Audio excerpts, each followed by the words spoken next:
Február je už tradične časom plesov a benefícií. Tu včerajšiu na podporu obetí dopravných nehôd zorganizovalo združenie Život po nehode a jej hosťom bol aj spevák Jožo Ráš. Pripomeňme, že aj on bojoval o život, keď jeho motorke skrížil cestu nemecký vodič.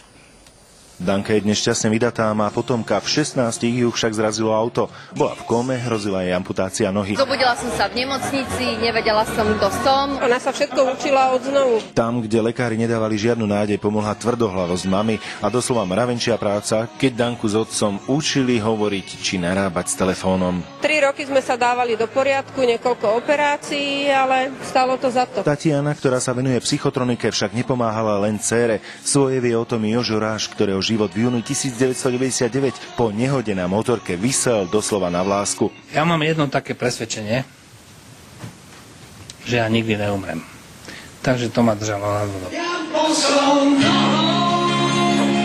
Práve Jožo svojim vystúpením podporil levickú benefíciu združenia Život po nehode, ktoré Táňa na pomoc obetiam nehôd založila. Pomáhame im jednak nájsť zdravotnú starostlivosť, rehabilitácie. Ale aj právnu pomoc. Podľa Janky Jančovičovej majú obete nehôd aj iný problém. Odcudzenie sa, ktoré v združení riešia psychologickou pomocou, ale aj zakladaním klubov. Je to veľmi dôležité mať sa s kým porozprávať. Nikdy nevieme, či ja alebo niekto z našich divákov jednoducho každú chvíľu sa môže ocitnúť v situácii, že mu nehoda úplne totálne zmení život. William Šuška, televízia Joj.